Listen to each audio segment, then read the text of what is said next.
Yo he escuchado tus entrevistas, Ismael, donde sentías también cierta rabia o ira contra Cuba. Mi madre sufrió mucho teniendo a mi abuelo como preso político de Fidel Castro, que fue un opositor porque no creyó en el comunismo y en el socialismo. Estos sistemas, a todos los que se les oponen, los encarcelan, los aniquilan, los deshabilitan. Entonces mi madre me hizo prometerle que yo no iba a ser un mártir de la revolución. ¿Hay algo de lo que nunca hablaste y te gustaría hablar? Hay un tema que es vida sexual privada, que yo he cuidado mucho, pero no por un estado de vergüenza. Porque hoy si tú me preguntas qué etiqueta mejor te queda, pues yo te diría que no es gay, no es heterosexual, no es bisexual, es amar con libertad. ¿Cuáles son algunos de esos temas de los que estás cansado de hablar? Qué buena pregunta, porque a veces me cansa mucho en las entrevistas que me hablen de lo que ya hablé y que me pregunten de lo que ya, obviamente, está bien, son victorias o cosas que han hecho que Ismael sea el Ismael de hoy, pero ya. A tus 55 años querés evolucionar también, que hay cosas que cambiar y cosas que soltar. ¿Qué es lo que te gustaría soltar, Ismael? Yo por años supe que no quería ser pobre y que salir de Cuba a los 28 años implicaba abrazar la riqueza, incluso financiera, porque no quería vivir en una mentalidad de supervivencia y lucha y escasez como vi a mi madre y a mi padre y a mi familia de orígenes muy humildes en un país comunista. Durante tu trayectoria y a día de hoy, imagino, la cantidad de aprendizajes son infinitos, pero si hay uno que yo te he escuchado hablar, el poder del capital relacional. Y hoy yo le digo a las personas, si tú eres de bajo perfil, usted se está invisibilizando a sí mismo y nadie contrata a alguien que es invisible. Nadie promueve a alguien que se esconde. Nadie encuentra a un aliado si ese aliado se escondió. ¿Sentís que estás en paz con el dinero ahora? No del todo, porque todavía hay algo dentro de mí, que es lo que estoy trabajando, que limita el número. Siento cierta fragilidad en la sociedad. Me gustaría saber cuál sería el antídoto para esta generación según Ismael Cala. Yo te diría que el gran antídoto contra todo lo que la sociedad hoy vive y la ansiedad masificada que hoy tenemos es volver al entendimiento de lo que somos. Somos seres que necesitamos tener tiempo para desembasurar el espacio de la mente y también cuidar la energía, tanto física de un cuerpo y muchas veces de emociones que nosotros guardamos y empiezan a somatizarse y a enfermarnos. ¿Cuál es el mejor acuerdo que cerraste en tu vida? Yo creo que lo hice conmigo mismo. El día en que acepté a Ismael y lo empecé a amar con las cosas que en algún momento quería cambiar de él. Muy buenas y bienvenidos una vez más a un nuevo vídeo en el canal. Hoy les presento a una persona que me hace muchísima ilusión, sobre todo porque esta persona nos abrió las puertas de su casa, un santuario balinés, hindú, con cosas de Tailandia, un oasis, una jungla, una selva preciosa en una mansión en Miami de 20.000 metros cuadrados y poder charlar con Ismael Cala, una de las personas con más relevancia en América Latina, uno de los periodistas más influyentes durante muchísimo tiempo que estuvo en la CNN, es autor, conferenciante, speaker, empresario y sobre todo un tipazo que nos abra las puertas de su casa de esta manera, que nos invite a charlar y a conocer su historia, su mentalidad, su manera de enfocar la vida, el dinero, las relaciones, los negocios, hace que me sienta un absoluto privilegiado. Así que les dejo con una charla que es súper inspiradora con un tipo que es un referente absoluto en sus áreas. Ismael, ¿cómo estás? Espectacularmente bien de recibirte a ti, a Alba y a Ani aquí en el Cala Center, Nacho. Gracias de verdad por la invitación, para acogernos. Para mí es un honor estar acá compartiendo en esta especie de oasis. Es un jardín botánico balinés, hindú, tailandés. Sí. Es una maravilla la energía que hay acá. Y tú que además viviste en Bali y vas a Bali constantemente, pues podrás entender la referencia selvática un poco de lo que se siente afuera, ¿no? Sí, total. La energía que tiene este Cala Center es impresionante y me gustaría saber ¿cuándo empezaste a visualizarlo, a verlo, que decís, yo quiero estar viviendo en un lugar así? Llegó, en el 2017 llegó la primera idea, pero no llegó la idea completa. Llegó la primera idea de decir, me gustaría vivir en un ambiente más verde y menos de jungla de asfalto. Y recuerdo que en ese momento empecé a buscar casas y como fincas en esta misma zona, pero como que no era el momento, no se pudo dar. Se malogró, como que ves, el concretarlo. En el 2018, ya entendí por qué se malogró en el 2017, porque la idea del 2017 era seguir con oficinas de Cala Enterprises en la ciudad y vivir en el campo. no era muy práctico. En el 2018 llegó la idea completa. Es como que, ¡pum!, no es que te vas a vivir al campo, es que te llevas todo contigo al campo. Cala Enterprises, Fundación Ismael Cala, los retiros que se hacían en la ciudad en Brickell Key, muy lindo el lugar, por cierto, con agua, porque es un callito muy bonito aquí en Miami. Pero cuando llegó la idea completa lo entendí. ¿Por qué no era mudarme yo al campo y seguir operando desde la ciudad? Era mudar todo, absolutamente todo, a una especie de compound donde en 5 acres que tiene esta propiedad, que tiene 2 casas, una casa fuera de la casa donde vivimos y vivo, y otra casa donde opera Fundación Ismael Cala con Cala Enterprises. Y el jardín, que es el gran maestro de las experiencias que nosotros hacemos aquí con las personas. Ismael, tú tienes un recorrido larguísimo, muy rico, una trayectoria intachable en cuanto a nivel profesional, periodístico, todo lo que has hecho, a las personas y a los referentes que te has juntado y entrevistado. Y has hecho un montón de entrevistas y te han hecho un montón de entrevistas. Sí. Pero me gustaría saber, ¿cuáles son algunos de esos temas de los que estás cansado de hablar? ¡Wow! ¡Qué buena pregunta! Nunca nadie me hizo esa pregunta. Nacho, qué buena pregunta. Y ayer lo decía a mis líderes del Influencer Circle, que es ese programa de mentoría de todo un año, y yo hablaba ayer en una clase de cómo ser un imán para atraer personas. Y les hablaba que los seres humanos tenemos 3 tipos de mentalidades. Mentalidad de pasado, cuando alguien te pregunta, cuéntame más sobre ti, y tú le sueltas tu hoja de vida, tu currículum vitae, y qué aburrido, ahí nací en tal lugar, estudié tal cosa. Mentalidad de presente, cuando alguien ante esa misma pregunta, cuéntame más de ti, te habla de sus desafíos actuales, de dónde está hoy, qué está en su cabeza en este momento, ya eso entusiasma un poco más. O mentalidad de futuro, que es cuando, y somos pocos, la verdad, porque yo me tuve que cambiar a futuro, sabiendo lo aburrido que era cuando hablaba solo de mi pasado.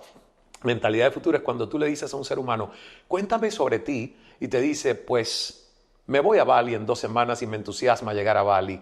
Tengo un sueño que aún no se ha concretado y es este, y me quita el sueño pensar. ¿Ves? Te habla de lo que le entusiasma, que está por llegarle a su vida, por venir.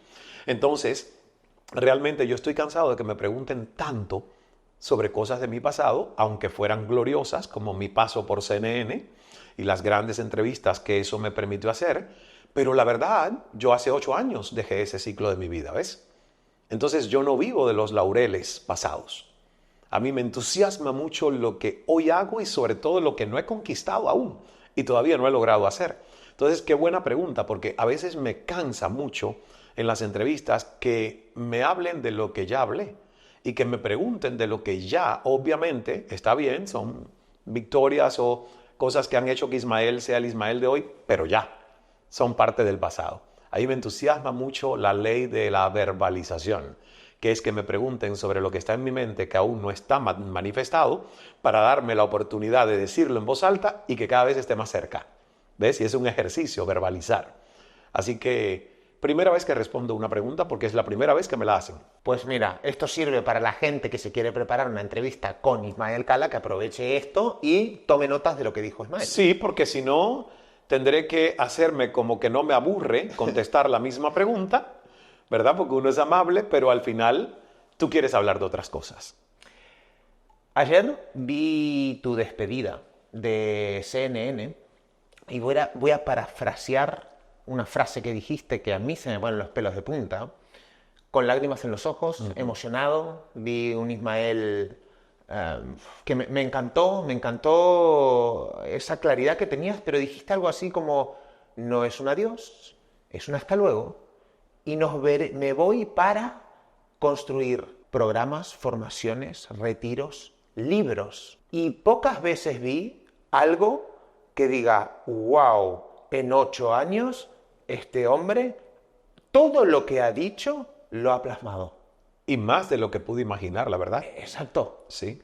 Me gustaría saber cómo fue ese proceso, Ismael, de decir, esto es lo que siento, dejo algo tan grande como lo que tengo tan seguro y me lanzo a ver qué me depara la vida. Yo creo, Nacho, que tiene que ver con que, mira, entendiendo mi cerebro y mi mente hoy, mi rareza de sentirme tan neurodiverso, neurodivergente cuando era niño y joven, porque yo sabía que mi cerebro no estaba funcionando como el promedio, Tuve tratamiento psiquiátrico a los 15 años, por 3 años con antidepresivos y ansiolíticos, para poder tener un sistema nervioso central algo equilibrado.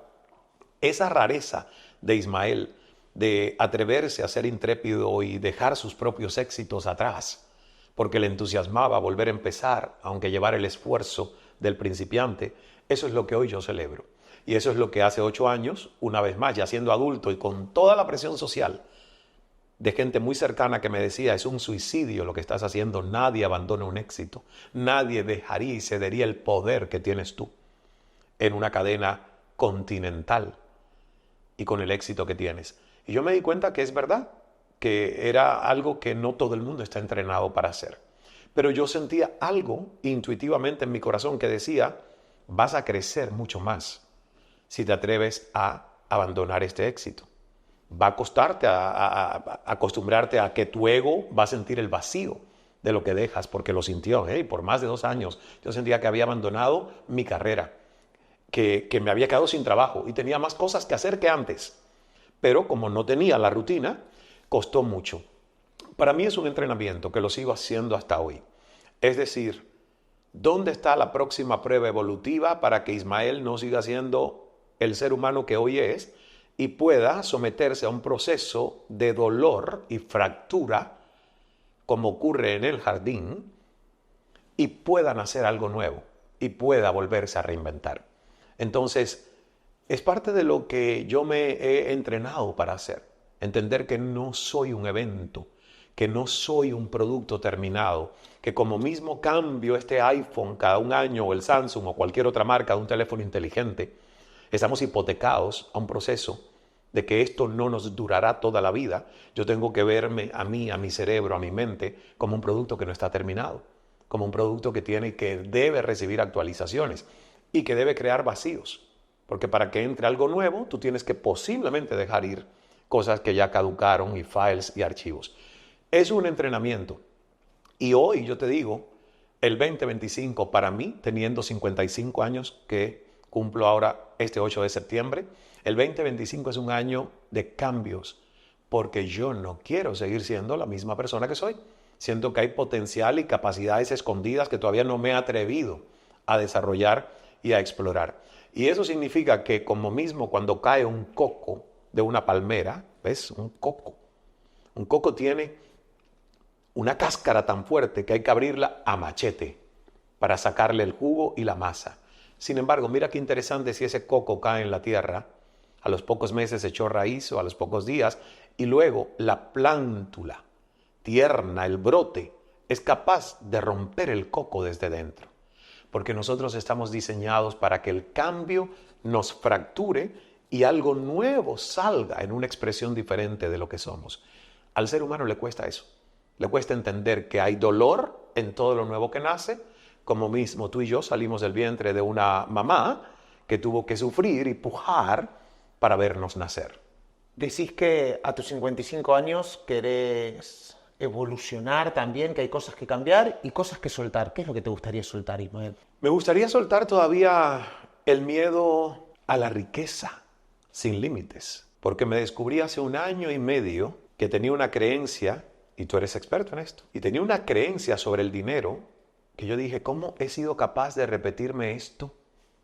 Y ahora es que lo acabo de descubrir, fíjate, y te estoy hablando de que esto tendría yo 53 y ahora voy a tener 55. Yo por años supe que no quería ser pobre y que salir de Cuba a los 28 años implicaba abrazar la riqueza, incluso financiera, porque no quería vivir en una mentalidad de supervivencia y lucha y escasez como vi a mi madre y a mi padre y a mi familia de orígenes muy humildes en un país comunista. O sea, yo quería ser rico, pero escucha lo que yo me decía a mí mismo. Quiero ser rico, pero no tan rico como para que por mi gran fortuna yo tenga problemas con mis hermanos, mi familia y mis amigos. Y cuando yo escuché esa basofia que yo me permití repetir, de condicionar mi propia riqueza y mi propia abundancia material por tener miedo a conflictos y relaciones que se podrían dañar por el dinero, yo me di cuenta que yo tenía que soltar, que yo tenía que cambiar eso, que el Ismael que yo quiero a los 70 años es un Ismael con comodidad, con dinero acumulado como resultado de su vida y su aporte a la sociedad para no tener una vejez triste, pobre, dependiente de una pensión y de un seguro social. Entonces, creo que estoy a tiempo, ¿ves? A lo mejor tú deberías hacerme una mentoría, Nacho. Ismael, y en cuanto te has dado cuenta de ese pensamiento, de esa creencia que tenías, ¿cómo has cambiado tus acciones? Mira, yo tengo un método muy eficiente para todo lo que no me gusta dentro de mi cabeza, que es contrario al psicoanálisis. Y respeto a todos los que hagan psicoanálisis y a todos los profesionales que se dediquen al psicoanálisis. Pero para mí, el volver atrás para entender de dónde vino esto, no sé qué, una astróloga medio experta en regresiones, experta en regresiones familiares, una vez me dijo, no me lo has pedido, pero te puedo decir algo sobre una vida pasada. Le digo, mira, la verdad, dímelo, porque si ya lo viste, dímelo. Le dije, pero yo todavía no he ido ahí. Estoy tan ocupado en mi vida presente que todavía no he tenido tiempo de ir a mis vidas pasadas. Pero dime, ¿qué ves? Y me dice, bueno, yo veo que en el siglo XIV tú fuiste un marajá en India y que tuviste mucho dinero y que por esa gran fortuna te traicionaron y te mataron. Y yo dije, oh Dios mío, ella no sabe con la creencia reciente que yo estoy lidiando y exorcizando de mi mente y mi subconsciente y mis células. Esa que acabo de decirte de quiero ser rico pero no tan rico porque por mi gran fortuna me maten, me traicionen. Cuando ella me dijo eso yo dije, wow, yo nunca he hecho una opinión firme sobre temas de vidas pasadas, pero esta señora me está dando una respuesta a algo que yo no tendría claro. Pero yo no voy atrás, ni siquiera esa vida del siglo XIV. Celebro al Marajá y cuando me lo dijo dije, pues mira, quiero recuperar la fortuna que a ese en el siglo XIV le quitaron y por la que lo mataron. Que llegue en esta vida esa fortuna porque lo merezco, haciéndole el bien a muchos. Entonces, realmente mi sistema se llama fuck you. Fuck you. Pero con un sentido del humor. Yo se lo dije hasta al doctor Mario Alonso Puig. E Isabela, su esposa, abrió los ojos porque Mario Alonso, en República Dominicana, dice, como dice mi amigo Ismael, hay veces que a las cosas que llegan a tu mente con mucho humor hay que decirle, fuck you. Y yo no puede ser que Mario Alonso esté repitiendo esto. Pero es lo que yo uso con mi mente. No me desgasto ni pierdo tiempo buscando de dónde vino esto, porque entiendo que la mente humana recoge cosas, ¿ves?, del campo cuántico. Recoges vibraciones, recoges creencias de los registros akáshicos colectivos, herencias, ADN espiritual. Entonces, ¿para qué buscar ya el origen? Lo único que identifico y digo es, ¿esta creencia me sirve? No, no me sirve. Y si no me sirve, le pongo el neutralizante de fuck you. Gracias por venir a este espacio, pero no eres bienvenida aquí porque no me aportas. Le pongo humor y neutralidad, no la alimento y cada vez va a llegar, si regresa, más débil. Porque a lo que tú no le pones energía y no le prestas atención, se debilita. Pero si te enganchas incluso a cuestionarla, a pelearla, a resistirla, a resentirla, crece. Entonces, por eso te digo que es la técnica que he encontrado y que me ha servido muchísimo para todo lo que llega y como que no me sirve. ¿Sentís que estás en paz con el dinero ahora? No del todo. No del todo porque todavía hay algo dentro de mí, que es lo que estoy trabajando, que limita el número. ¿Ves? A mí Emilio Estefan, en una mentoría de prosperidad, en un almuerzo, me puso $3 millones en la cabeza. Cuando me dijo, yo creo que con tus dones y talentos tú deberías estar produciendo 3 millones mínimo al año. En un momento donde mis ingresos ni remotamente se parecían a eso. De hecho, casi yo me deslicé de la silla, sintiendo de cómo esta persona puede ver en mí lo que yo no soy capaz aún de ver en mí. ¿Ves? Y esto fue en el año 2011. En 2012 surgió Cal Enterprises. Porque yo sabía que esos 3 millones no es vete a Cynthia Hudson y dile que dice Emilio Estefan que tú mereces que CNN te pague $3 millones. Yo sabía que esa no era la invitación que él me estaba haciendo. La invitación que él me estaba haciendo es busca en tu mente y dentro de ti dones, recursos y talentos para emprender. Y con tus emprendimientos en algún momento tú vas a poder llegar a ese monto. Y realmente ya eso se hizo realidad. Pero lo que cabe en tu mente es lo que entra a tu vida, Nacho. Y para que entraran los 3 millones en mi mente costó ampliar umbral de merecimiento. Pero hoy yo digo, ¿por qué solo 3? ¿Por qué no 30? ¿Por qué no 300? Si le puedes hacer mucho bien con una gran fortuna, Fundación Ismael Cala puede llegar a 1000 veces más jóvenes y niños en zonas de vulnerabilidad que los que hoy podemos impactar. Porque una organización con fines o sin fines de lucro necesita recursos, necesita dinero. El tuyo o el de tus donantes y accionistas o contribuyentes, pero necesita recursos. Entonces, no, yo hoy todavía no tengo la relación que quiero tener con el dinero, pero todos los días se acerca porque la estoy trabajando, porque la estoy cambiando. Ha habido mucha necesidad en mi infancia y a veces uno cree que ha limpiado todos sus archivos y todas sus memorias, pero de momento te sorprende que todavía viene una memoria con dolor y te das cuenta que eso todavía está ahí en tu subconsciente. Entonces, no, ese no es un trabajo terminado. Me gusta, gracias por la honestidad. Y yo, al ser argentino, no te digo que venimos de países similares porque creo que Cuba es un mundo aparte, pero puedo empatizar con ciertas tomas de decisiones políticas, ciertos pensamientos y cierta escasez de dinero que hemos vivido y problemas sociales, económicos constantes en el país, ¿no? Y yo me fui de Argentina, esto creo que no sé si lo conté alguna vez, pero a mí me intentaron secuestrar, a mi padre le pusieron una pistola en la cabeza y me fui como con rabia del país, ¿no? Y yo he escuchado tus entrevistas, Ismael, donde sentías también cierta rabia o ira contra Cuba. Esto... Más con el gobierno. Con el gobierno, por supuesto, no con el país. Porque la verdad, oye, Cuba a mí todavía me duele. Yo me siento cubano. Yo no he podido olvidar de dónde vengo y mis raíces y la identidad cultural. Pero sí, con el gobierno y con la farsa del sistema, sí, sentí mucha rabia. ¿Cómo lo vas trabajando eso? Porque es algo que yo me doy cuenta con tu respuesta de que yo tampoco la tengo del todo trabajado. Lo mío con Argentina. Sí. Esa huida del país me quedan cosas todavía, ¿no? Como ese dolor, esa rabia. Pero es que es una rabia fundada, no imaginada, ¿ves? Esa rabia que tú estés en otro lugar del mundo y no donde naciste porque te diste cuenta que tenías que tomar una decisión personal, que en este caso para mí fue una invitación de mi madre. Mi madre me dijo, no seas mártir. Y me emociona esto, fíjate, porque mi madre sufrió mucho teniendo a mi abuelo como preso político de Fidel Castro. Mi madre iba a la prisión a llevarle comida a mi abuelo, que fue un opositor porque no creyó en el comunismo y en el socialismo. Y Fidel Castro, y lo vemos hoy en Venezuela, estos sistemas a todos los que se les oponen, los encarcelan, los aniquilan, los deshabilitan, ¿verdad? Como deshabilitaron o inhabilitaron a María Corina Machado en Venezuela. Entonces mi madre, con el dolor de que le revisaran sus partes íntimas entrando a la prisión para visitar a mi abuelo, que fue preso político de Fidel Castro y luego logró una amnistía, pero ya salió de la cárcel con unos pulmones llenos de tristeza y murió a los pocos años en New Jersey, aquí en Estados Unidos, de cáncer de pulmón por la tristeza. ¿Ves? Eso la medicina china te lo dice. Tus emociones te enferman.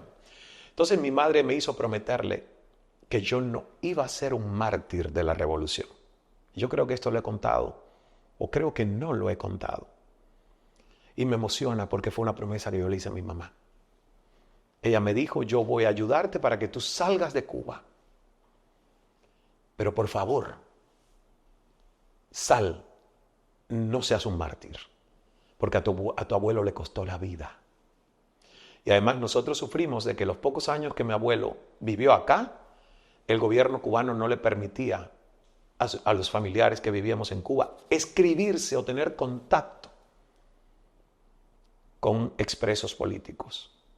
Entonces imagínate al extremo que uno sufrió esto.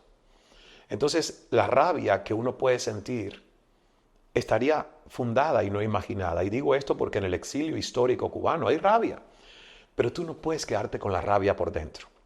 Yo tuve que hacer un proceso de perdón, de Ho'oponopono, porque cada vez que yo maldecía a Fidel Castro y al gobierno, quien se hacía mala sangre era yo. Y ellos seguían viviendo en aire acondicionado, con manjares, whiskies y todo, cosa que a mí me tocó ver con mis propios ojos a los 20 años, en el Palacio de la Revolución. ¿Por qué lo viste, Ismael? Porque yo era líder estudiantil de mi universidad y Fidel Castro presidió un precongreso de solo 400 delegados. Y a la 1 de la madrugada, después de una sesión que dirigió para todos nosotros, que estábamos muertos de hambre, año 1990, periodo especial en Cuba, mi madre en ese momento, a veces lo que tenía para darme de almuerzo y que yo me llevase a la universidad, era arroz hervido con un huevo hervido, que además no había termitos para sostener la temperatura, era una lata.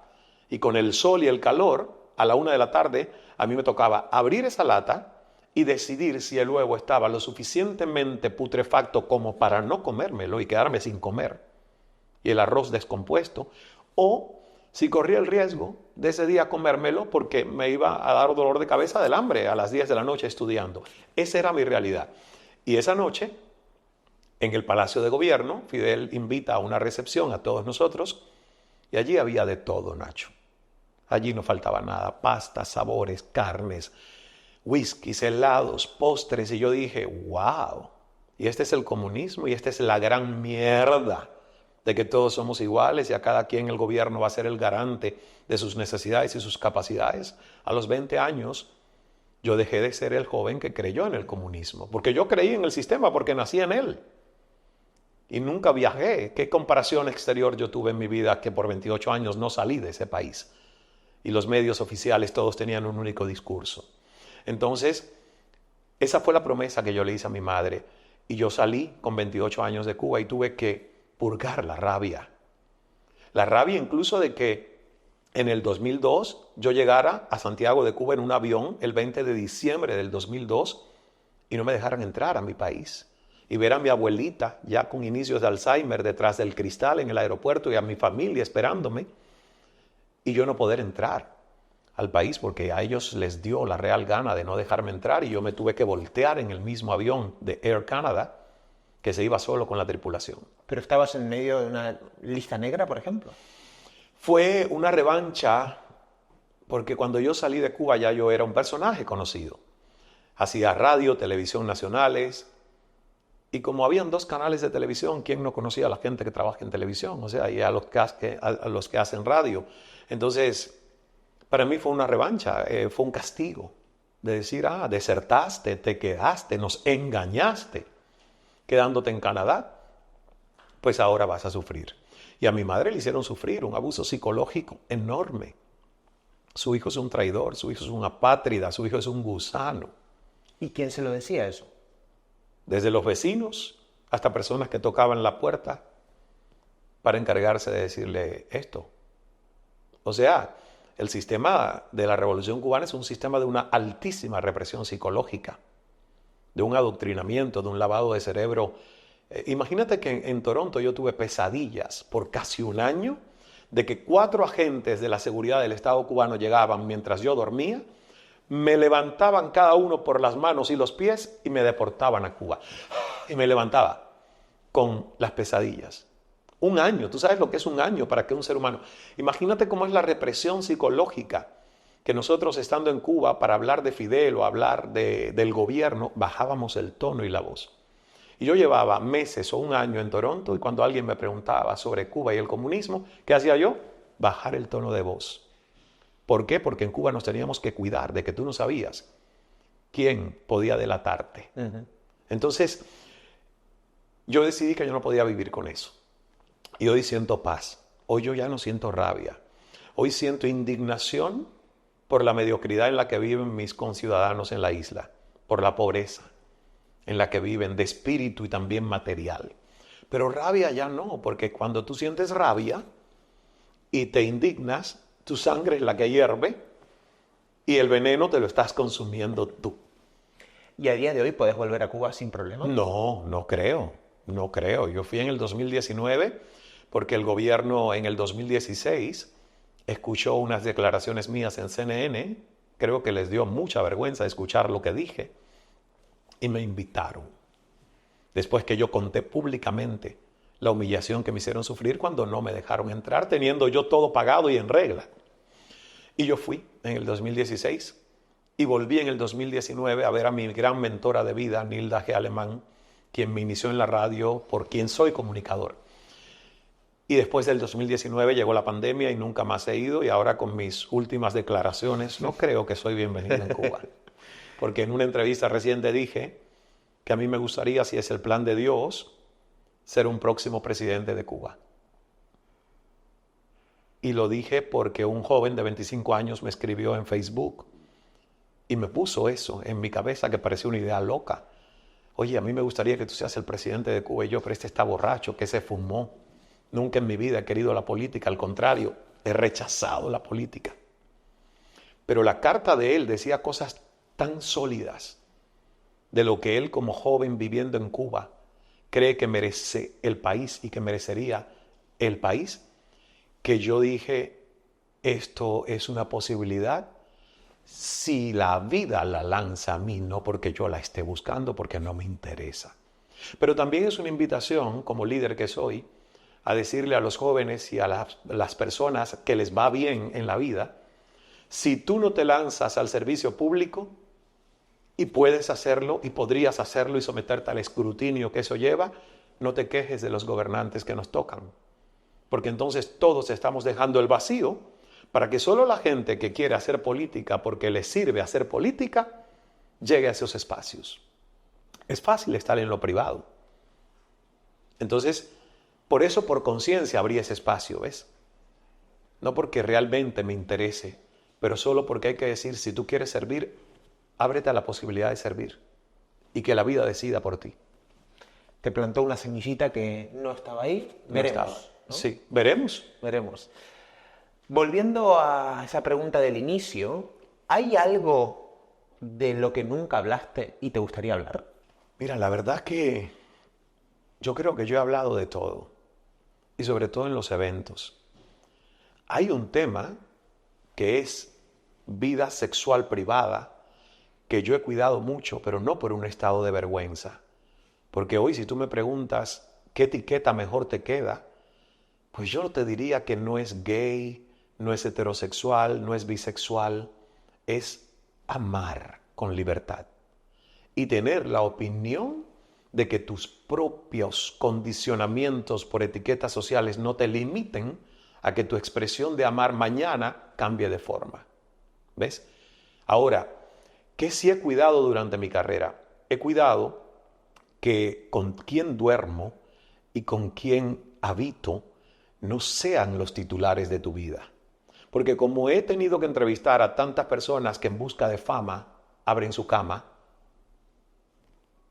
¿ves? Tú los ves todos los días. Gente que en busca de fama abre su cama.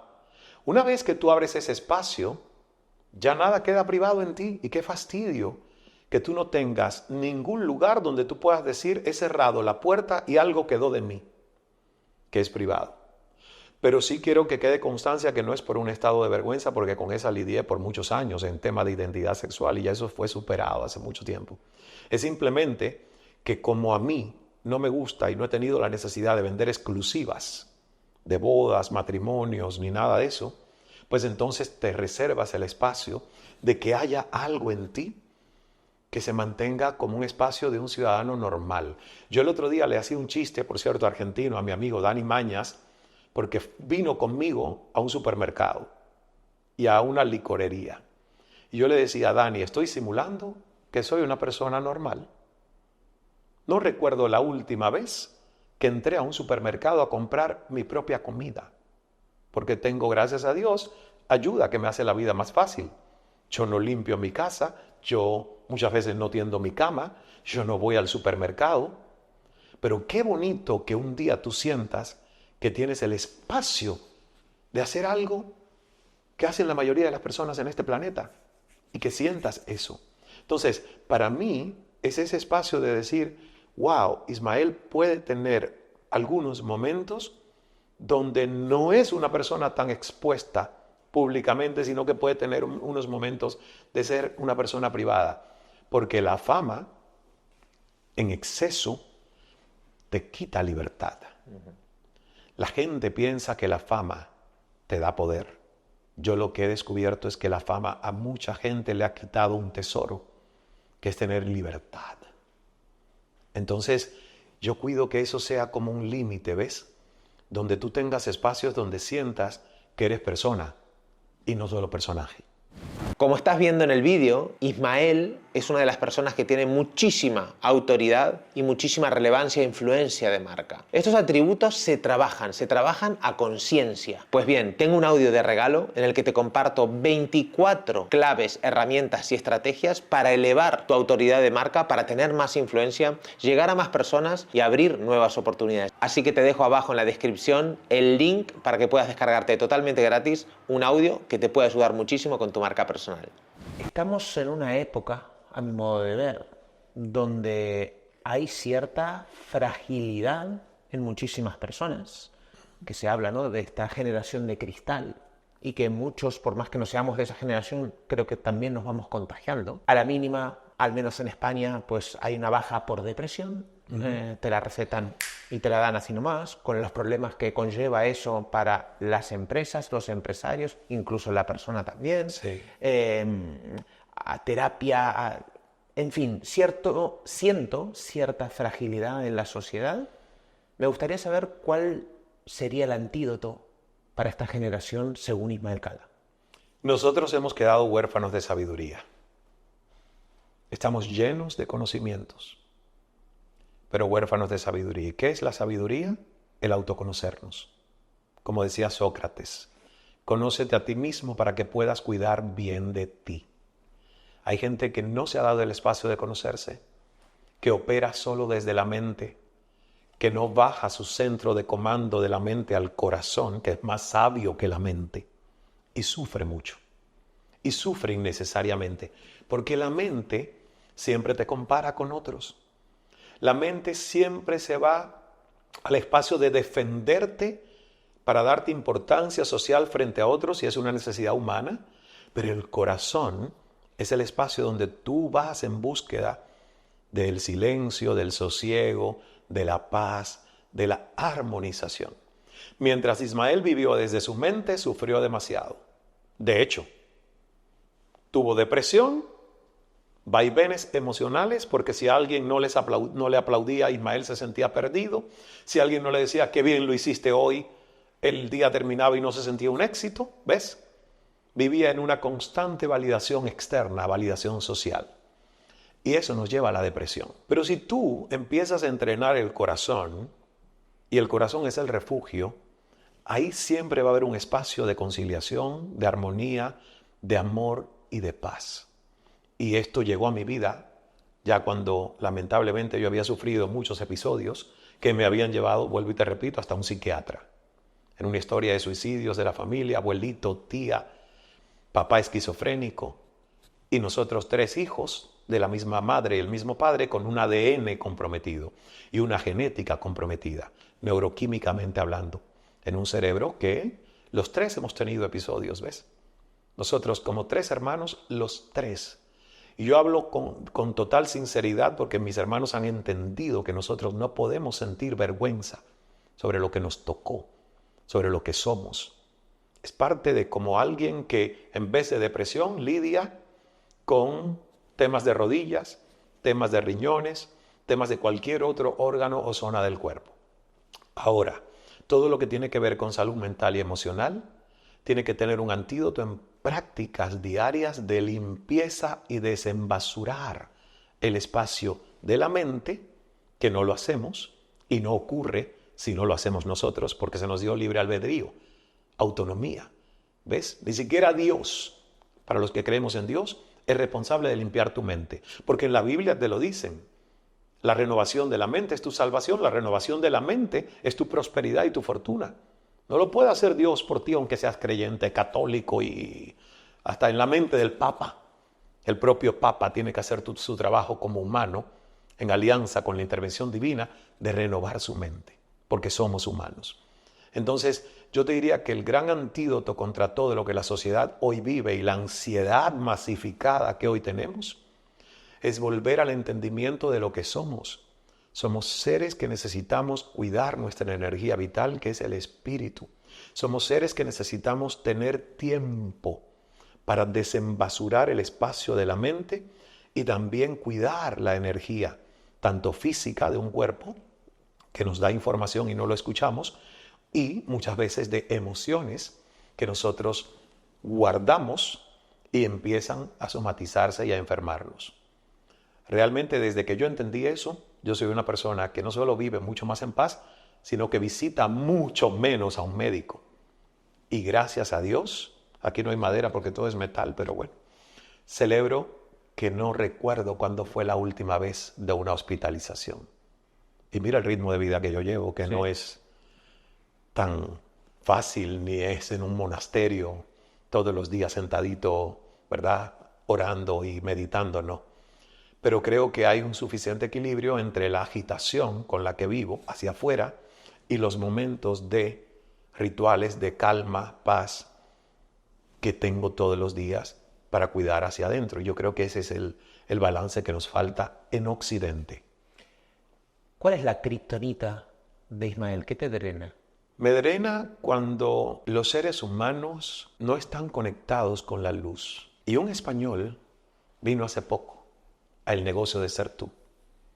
Que por cierto es un matrimonio que amé. Y no llegaron por mí al Negocio de Ser Tú, vinieron por Vilma Núñez, porque como hacemos el evento en conjunto, llegan personas de la tribu de Ismael, llegan personas que no conocen a Ismael, de la tribu de Vilma.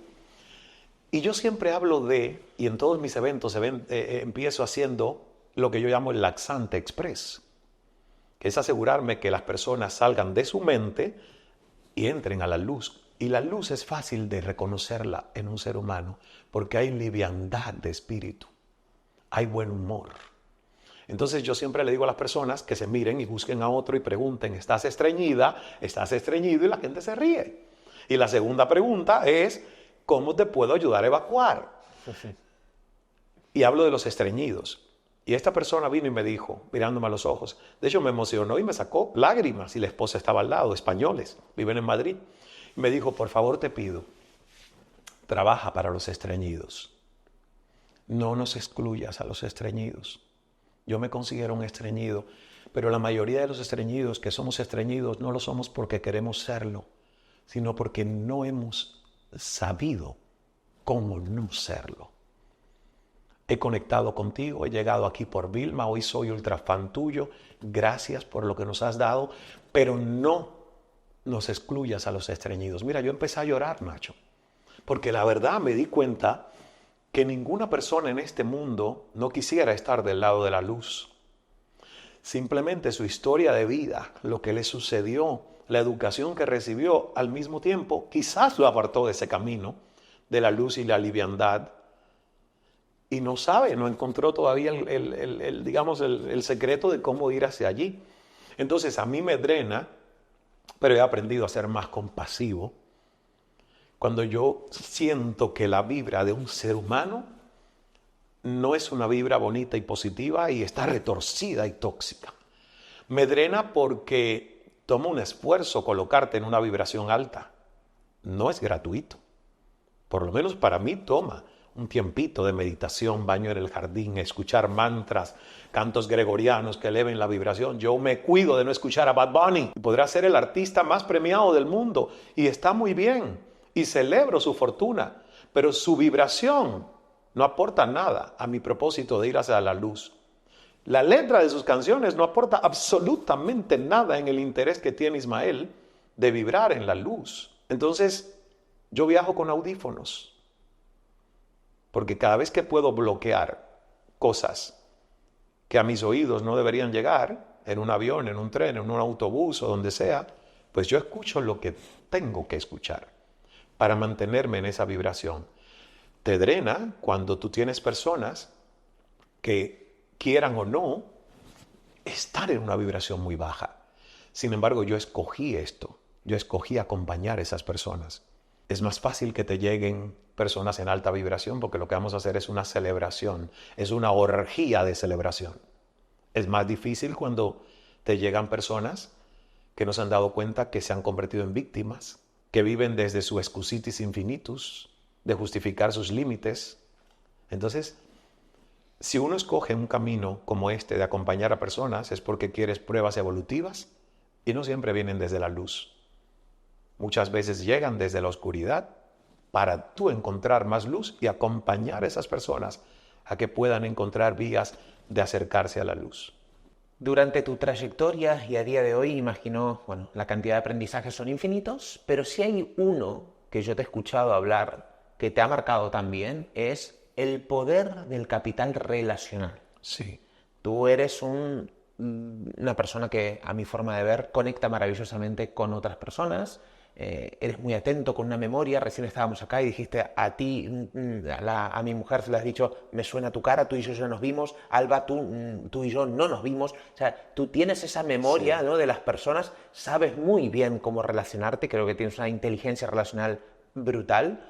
Me gustaría que habláramos un poquito de esto, de la influencia, las relaciones, cómo a ti te han ayudado a Claro. conseguir cosas en tu vida también.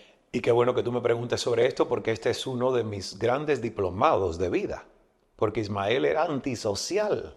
Mi madre me decía cuando yo era joven, Nacho me decía, Ismael, hijo, qué pena que tú seas tan antipático, siendo tan inteligente. Qué pena que tú no sepas relacionarte, porque llegarías ya con tu talento mucho más alto y más lejos de lo que has conseguido. Mi madre por muchos años, y tenía razón, porque yo observando eso atrás, yo digo, sí, yo me escondía. Yo era de bajo perfil. Y hoy yo le digo a las personas, si tú eres de bajo perfil, usted se está invisibilizando a sí mismo y nadie contrata a alguien que es invisible. Nadie promueve a alguien que se esconde. Nadie encuentra a un aliado si ese aliado se escondió. ¿Ves? Entonces yo hoy soy todo lo contrario a lo que fui. Todo lo contrario a lo que fui. ¿Y por qué? Porque entendí que si Dios te dio recursos, dones y talentos, siempre y cuando haya humildad, usted tiene que dar un paso al frente. Usted tiene que hacerse visible. Usted tiene que levantar la mano, aunque el síndrome del impostor ponga la duda de lo que voy a decir. ¿Me hará lucir inteligente o ignorante? ¿Ves? Porque a todos nos pasa eso. ¿Participo o no participo? Cuando llegue esa voz del impostor, ¿qué hago yo? Porque ya te aprendiste. ¿Qué digo dentro de mí? Que te lo dije ahorita, yo quiero que tú lo digas. ¿Qué digo? Fuck you. Yes. Fuck you. Fuck you. Lo has dicho con el tono correcto, porque no puede ser un tono rabioso. Claro. Tiene que ser con estilo ahí. No, si lo haces con un tono rabioso, sonarías a Shakira en su peor momento contra Piqué. Y esos tonos no son, ¿ves? Baja vibra. Aunque moneticen, pero no son los tonos. Pero es eso. Es decir, cuando viene el síndrome del impostor. ¿Y por qué digo esto? Porque tus relaciones es tu gran fortuna. Para mí hay dos cosas que representan por qué Ismael se siente hoy una persona extremadamente rica. La primera es, mi fe es mi fortuna. Mi fe es mi fortuna. Cuando mi cuenta de banco no refleja la riqueza que yo quisiera ver en ella, yo me tengo que recordar a mí mismo que mi fe es mi fortuna. Y la segunda, mis relaciones. Gente interesante que viene a esa órbita que tú cultivas, que es diferente a los eventos de networking, donde uno va a crear relaciones interesadas. Yo nunca he podido hacer el networking típico, porque el networking típico se hace desde la mente. Excluyo a aquella que aparentemente no tiene nada que mostrarme, juzgo por apariencias, voy a aquel que me dicen que es el jefe de no sé qué, de la empresa que me va a servir. Yo eso no lo he podido hacer, ni lo haré nunca, Nacho, no me interesa. Yo no tengo en mi teléfono el contacto de muchas personas a las que entrevisté. ¿Y sabes por qué? Porque no las admiré como seres humanos. Admiré solo lo que profesionalmente han logrado. Y por lo tanto no me interesaba tenerles en mi teléfono. Yo tengo en mi teléfono a las personas que vibraron desde una sinergia y una energía como para yo decirle, ¿podríamos vernos después de esa entrevista? Me encantaría tomarme un café contigo. Y te pongo el ejemplo, Carolina Herrera. ¿Ves? Hoy mi amiga me dona carteras exclusivas para la gala de la Fundación Cala, pero yo no conecté con Carolina por ser la dueña del imperio Carolina Herrera.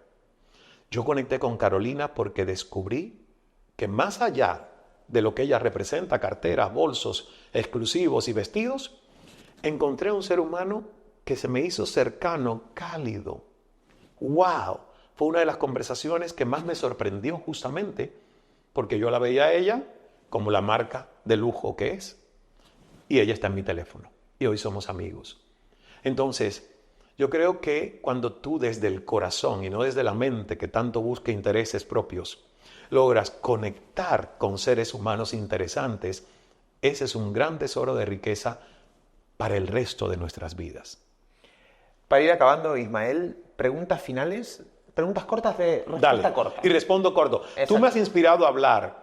Entonces yo cuando alguien me inspira a hablar, creo que se me va un poquito la mano. ¿Verdad, Alba? ¿No? Ok. Bueno, pero mira, Ani y Alba, que son nuestro público directo, Ajá. las veo todo el tiempo que están como prestando atención. Significa que la conversación ha ido por buen camino. Sí, ha fluido, está fluyendo. Ismael, algo que hayas aprendido este último mes. Este último mes tuve un incidente que me ha hecho entender que con todo lo que sé de comunicación, la comunicación sigue siendo un área importante para yo seguirla desarrollando porque los malentendidos siempre ocurren. Y este último mes estuve acá yo en el Camino de Santiago en España y un maestro jardinero que me auxilia con el jardín acá podó unos árboles de mango y cuando yo me enteré de eso, no te puedo decir la reacción química que tuve de dolor dentro de mí. Y respiré, porque sabía que no había sido hecho con mala intención. Respiré para poder reclamar desde el amor, pero aún así se generó fricción, ¿ves?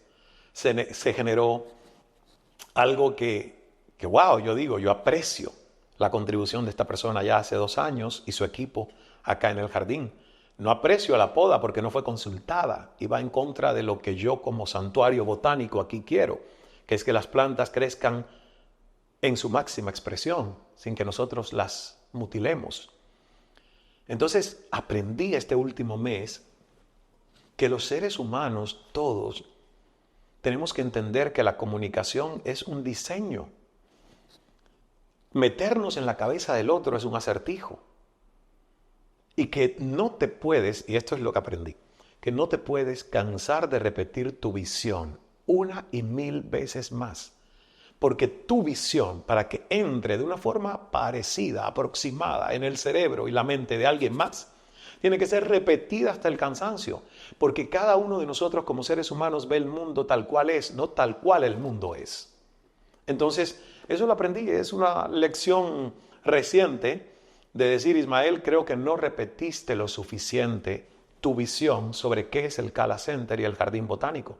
Porque a lo mejor si lo hubieras repetido más, esta poda bien intencionada, que es la que se hace en otras fincas, para que la próxima cosecha sea mejor, por si viene un huracán que no se lleve el árbol si es tan alto. Pero si tú hubieras repetido la visión, a lo mejor no se hubiese hecho la poda, ¿ves? Yo siempre asumo la responsabilidad en todo lo que nos sucede, que pude haber hecho mejor o que puedo hacer mejor para una próxima ocasión. Porque echar las culpas afuera, ¿de qué nos sirve? Y el árbol ya está podado. O sea Exactamente. No, ahora me ha tocado hacer un ejercicio de meditación en el árbol para que aceleren su crecimiento. Y ellos escuchan. En menos de un año, él va a estar más alto de lo que estaba. En menos de un año vendremos a A comprobar, comprobar eso. Ismael, ¿libro que estén leyendo en estos momentos? El millonario Moisés, de Catherine Ponder. Uno que te va a gustar mucho, de Robin Sharma, que tuve el privilegio de ser quien lo entrevistara aquí en Miami en Books and Books cuando vino en su gira para presentarlo, que es La riqueza que el dinero no puede comprar, sería la traducción al español. Wealth That Money Can't Buy, de Robin Sharma. Ese sería el segundo. Y si te doy un tercero, tiene que ver con comunicación. Es uno de los últimos libros de John Maxwell, que son las 16 leyes de la comunicación. Y yo amo todo lo que escribe Maxwell. ¿Podcast que estés escuchando en algún momento, en estos momentos, si es que estás escuchando alguno? Sí, yo escucho muy frecuentemente Sinergéticos de Jorge Serratos. Me sorprendió mucho la entrevista que él me hizo y a partir de ahí me volví fan de su estilo, de su podcast. Y escucho los podcasts de Joel Austin, que es un pastor cristiano, y a Dante Gebel, que también es Un pastor, aunque él se llama como el antipastor, pero es un líder espiritual y me encanta escuchar a Dante. No lo conozco en persona. A Joel Austin sí lo entrevisté en CNN, a Dante todavía no lo he conocido, pero soy uno de sus discípulos. ¿Cuál es el mejor acuerdo que cerraste en tu vida? Yo creo que lo hice conmigo mismo. El día en que acepté a Ismael y lo empecé a amar con las cosas que en algún momento quería cambiar de él. Para mí ese es el gran acuerdo que un ser humano hace. Es amarse sin condiciones. Es amarse con las cosas que incluso sabe que aún no ha logrado o cambiado de su personalidad y que no le hacen bien. Pero hay aceptación y hay amor, y eso hace que el proceso del cambio sea mucho más fácil que si tengo resistencia y resentimiento contra mí. Entonces, pregunta, creo que esta tampoco me la habían hecho antes. Ese ha sido el mejor acuerdo, porque eso me ha dado a mi salud, gozo en el corazón, paz y una tranquilidad y comodidad en mi propia piel que por años no tuve. Qué maravilla. ¿Cuál es tu mejor contacto? Pero contacto refiriéndonos a qué. A lo que tú interpretes. Ha habido respuestas que Wow. me han dicho... Ya me vino una. Vale. Fíjate, mira qué interesante. Mi mejor contacto es cuando descubro a sanadores que me hacen terapias, y que eso se lo agradezco a Deepak Chopra con el tema de incluir el masaje físico y energético como una terapia holística, que no es mecánica nada más, de esto de que no. Entonces, para mí un mejor contacto es cuando yo descubro con otro ser humano una sinergia sanadora en un intercambio de energía. Y esto, por ejemplo, en Bali uno lo encuentra muy frecuentemente, en India, pero también ya hay personas en todas partes que se dedican a eso. Yo te diría que si no es por eso, yo no tuviera el nivel de salud radiante que hoy tengo. Y es gracias a eso, que es una especie de reiki potenciado en masaje y terapia chamánica. Y yo digo que eso es una experiencia cósmica, sanadora. ¿Qué contacto aún no tienes y te gustaría tener? Oprah Winfrey. Pagué $1,000 por una foto con ella. Logré la foto. Tengo la foto. Tú sabes que uno va a eventos y siempre está el VIP y el Ultra VIP. Bueno, ese Ultra VIP de un evento con Oprah fue de $1,000 y yo tengo mi fotito con Oprah. Pero no tengo aún la cercanía y la relación que yo quiero tener con Oprah, porque para mí ha sido un referente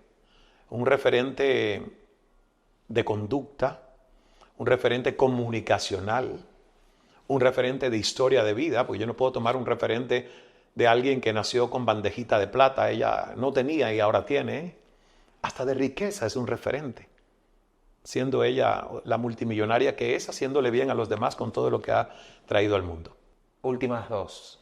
Me pediste que fueran cortas, no sé si han sido tan cortas como tú querías, Nacho, pero bueno, ahí No vamos. importa, están muy bien. Hazle 2 partes a este podcast.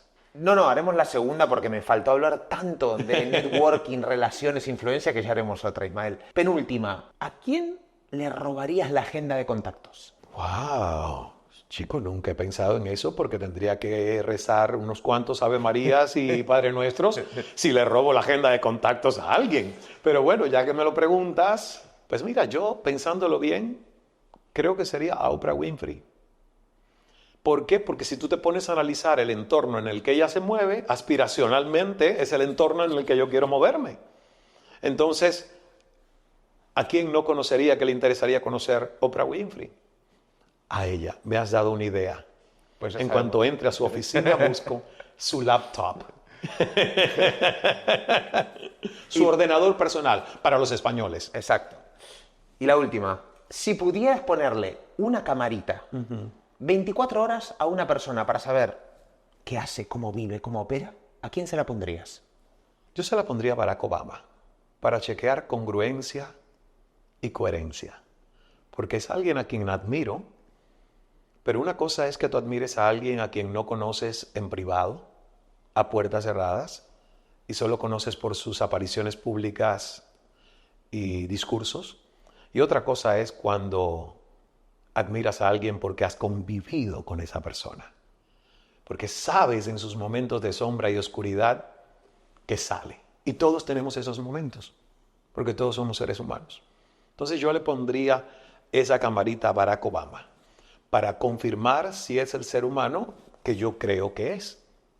Y las cosas que admiro de él como orador y también como persona, con su matrimonio con Michelle, como padre, muchos aspectos, ¿no? Más allá de la ideología política, que por cierto, yo hace mucho rato soy independiente en Estados Unidos, ni demócrata ni republicano. Y para que quede en el récord, he votado por ambos en elecciones diversas. Pero mencioné a Barack Obama, mira, también le pondría la camarita a Trump, porque sería aún más divertida que una cámara a Barack Obama, tenerle 24 horas una camarita a Donald Trump. Ismael, te quiero agradecer por dos cosas, por muchas más, pero la primera es por abrirnos la puerta de tu casa y de poder hacer una entrevista acá. De verdad que me pone súper contento. Y la segunda es por tu calidez. Yo pocas veces sentí una energía tan bonita con alguien desde el primer día que te conocí. Sí, fue mutuo. Yo te lo comenté también y por eso enseguida intercambiamos los números de teléfono y espero que, estaba diciéndole a Ani que en una visita de ustedes aquí o mía a Barcelona podamos tener un tiempo ya fuera de cámaras, cenar, almorzar, conversar, porque ustedes son lindas personas y tienen bonita energía y a mí me encanta poder tener espacios con amigos así. Muchísimas gracias, de verdad. No excluiré a los estreñidos. Gracias. Gracias, Nacho, gracias. Gracias.